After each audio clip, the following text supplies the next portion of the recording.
Assalamualaikum warahmatullahi wabarakatuh. Saya Nakdo Salsabil dengan NPM C1C020019. Nah, di video kali ini kita akan membahas materi tentang pendapatan kontrak konstruksi yang terdapat pada PSAK 34. Nah, materi ini masih berkelanjutan dari materi sebelumnya, yaitu tentang revenue yang terdapat pada PSAK nomor 23 tentang pendapatan. Nah, pada video sebelumnya saya sudah menjelaskan bahwa pada tahun 2020 muncul PSAK yang baru yang menggantikan PSAK ini, yaitu PSAK 72 tentang pendapatan kontrak pelanggan. Nah,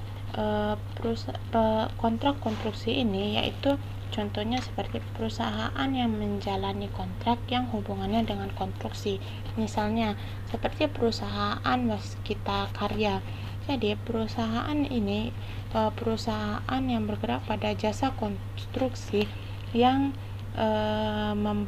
seperti membangun jalan tol atau hotel-hotel. Nah, kontrak jasa konstruksi ini kan bersifat jangka panjang, jadi dia tidak selesai dalam satu periode. Maka muncullah persoalan bagaimana akuntansinya mengenai pengakuan pendapatan. Maka PSAK itu mengatur pendapatan untuk kontrak konstruksi, ada perlakuan khususnya terkait dengan pengakuan pendapatan. Maka secara prinsip penandingan, selama proses pembangunan konstruksi sudah memberikan atau menyelesaikan pekerjaannya, misal tahun pertama perusahaan jasa konstruksi itu sudah menyelesaikan 10% dari 100% pekerjaannya, maka secara prinsip penandingan perusahaan konstruksi itu berhak mengakui adanya presentase pendapatan pekerjaan sebesar 10%. Pada tahun kedua, perusahaan itu sudah menyelesaikan 60%, maka dia berhak mengakui adanya pendapatan yang menjadi hak kita untuk 60% pekerjaan yang sudah diselesaikan. Jika sudah selesai 10% nih, misalnya pada tahun ketiga, maka kita mengakui pendapatan itu sebesar nilai kontrak yang sudah disepakati. Nah, bagaimana mengakui pendapatan dari suatu kontrak konstruksi jangka panjang untuk pengakuan pendapatannya dalam 1 tahun? Maka kita harus menerapkan prinsip penandingan, karena kita harus mengakui adanya pendapatan sesuai presentasi yang sudah diselesaikan. Nah, selanjutnya ada karakteristik kontrak konstruksi. Yang pertama yaitu dapat untuk aset tunggal atau berkaitan dengan jumlah aset. Maka ketika ketika kita membangun jalan jembatan itu dalam satu paket, maka ada 2 aset yang kita kerjakan, itu jalan dan jembatan. Atau untuk yang aset tunggal itu seperti pembangunan gedung perusahaan.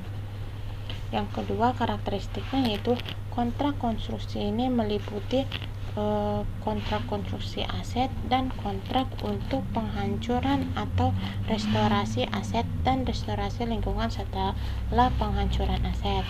Yang ketiga yaitu kontrak dan dapat berbentuk kontrak harga tetap dan kontrak biaya plus. Selanjutnya ada pendapatan kontrak. Yang pertama yaitu nilai pendapatan semula yang disetujui dalam kontrak dan penyimpangan dalam pekerjaan kontrak, klaim dan pembayaran insentif. Nah, jadi jika saya mempunyai perusahaan jasa konstruksi, maka pendapatan pada perusahaan itu bukan hanya pendapatan dari kontrak awal, tetapi juga termasuk penyimpangan dalam kontrak misal yaitu klaim atau bonus. Nah, selanjutnya penyimpangan kontrak. Yang dimaksud dengan penyimpangan yaitu suatu instruksi yang diberikan pelanggan kepada jasa konstruksi mengenai ruang lingkup pekerjaan yang dilaksanakan berdasarkan kontrak. Nah, penyimpangan dimasukkan ke dalam pendapatan kontrak jika yang pertama itu kemungkinan besar pelanggan akan menyetujui penyimpangan dan jumlah pendapatan yang timbul dari penyimpangan tersebut. Yang kedua, jika jumlah pendapatan dapat diukur secara andal. Selanjutnya ada klaim. Klaim itu adalah jumlah yang diminta kontraktor kepada pelanggan atau pihak lain sebagai penggantian untuk biaya-biaya yang tidak termasuk dalam nilai kontrak. Kemudian pengukuran pendapatan itu dari klaim yang mengandung ketidakpastian dan tergantung pada hasil negosiasi. Klaim yang dimasukkan ke dalam pendapatan kontrak itu jika yang pertama, negosiasi telah mencapai tingkat akhir sehingga kemungkinan besar pelanggan akan menerima klaim tersebut. Yang kedua, jika nilai klaim yang kemungkinan besar akan disetujui oleh pelanggan dapat diukur secara handal. Nah, selanjutnya itu pembayaran insentif. Pembayaran insentif adalah jumlah tambahan yang dibayarkan kepada kontraktor apabila standar-standar pelaksanaan yang telah ditentukan telah terpenuhi atau dilampaui. Nah, jadi kita bisa saja mendapatkan pembayaran insentif dari suatu pelanggan apabila kita mampu menyelesaikan pekerjaan itu lebih cepat dari tanggal yang telah disepakati. Nah, pembayaran insentif ini dimasukkan ke dalam kontrak jika yang pertama kontrak tersebut cukup aman sehingga kemungkinan besar pelanggan memenuhi atau melampaui standar pelaksanaan. Yang kedua, jumlah pembayaran insentif ini dapat diukur secara handal. Selanjutnya ada pengakuan pendapatan dan beban kontrak. Jika hasil kontrak konstruksi dapat diestimasi secara handal, maka pendapatan kontrak dan biaya kontrak yang berhubungan dengan kontrak konstruksi diakui sebagai pendapatan dan beban dengan memperhatikan tahap penyelesaian aktivitas kontrak pada tanggal akhir periode pelaporan. Maka yang paling lazim terkait dengan pengakuan pendapatan perusahaan kontrak konstruksi adalah menggunakan metode presentase penyelesaian pekerjaan.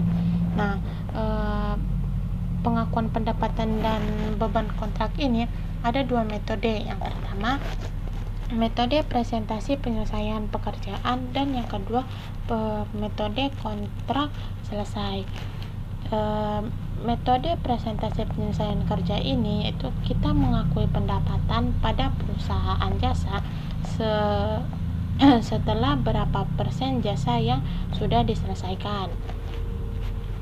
Nah, kalau metode kontrak selesai ini kita mengakui pendapatan jika kontrak sudah selesai atau menunggu bangunan itu sudah jadi, baru kita boleh mengakui adanya pendapatan. Nah, tapi metode yang paling lazim atau yang paling sering digunakan yaitu metode presentasi penyelesaian pekerjaan, yaitu pendapatan kontrak diakui sebagai pendapatan dalam laporan laba rugi pada periode akuntansi karena pekerjaan itu sudah diselesaikan.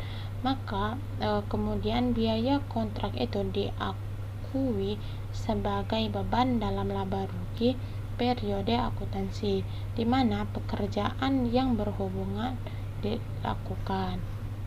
Nah, ada dasar pemikiran dalam menggunakan metode presentasi penyelesaian kerja.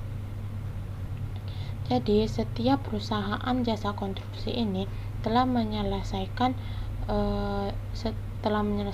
dia akan menggunakan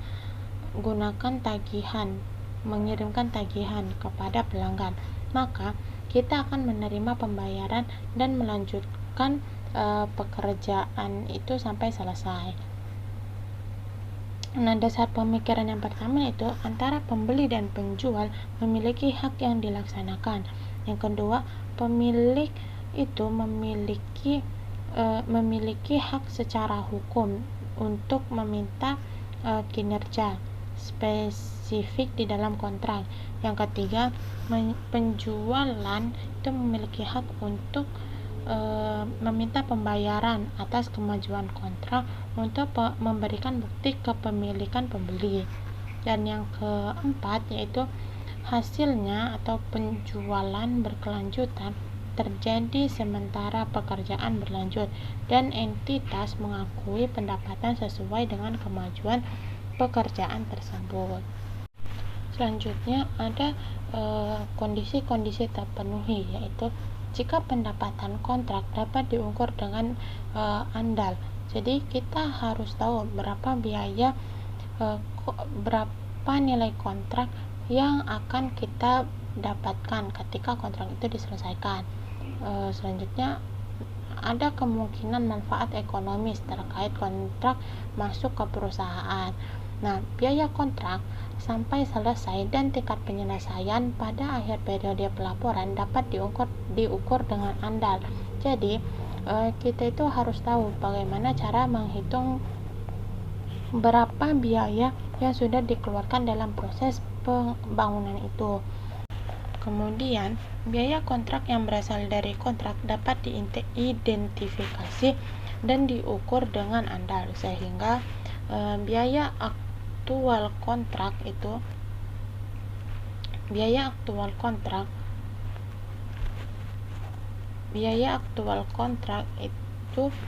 dapat dibandingkan dengan perkiraan awal. Dalam proses pembangunan banyak sekali penambahan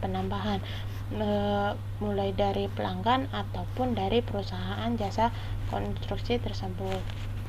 Selanjutnya ada tahapan-tahapan menghitung pendapatan yang diakui pada metode presentasi penyelesaian pekerjaan.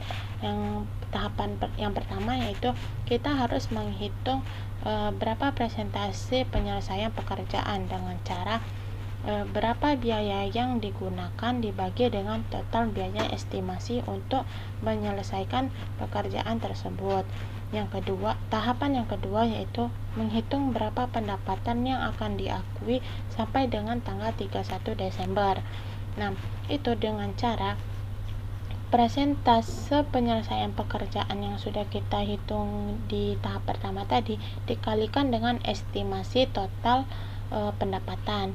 Tahap yang ketiga yaitu kita harus mencari berapa pendapatan yang diakui pada periode sekarang. Nah, itu dengan cara pendapatan yang diakui pada periode sekarang dikurangi dengan pendapatan yang sudah diakui pada periode sebelumnya. Nah, itulah tadi pembahasan kita tentang materi kontrak pendapatan kontrak konstruksi yang terdapat pada PSAK 34. Nah, cukup sekian pada video kali ini. Saya tutup. Wassalamualaikum warahmatullahi wabarakatuh.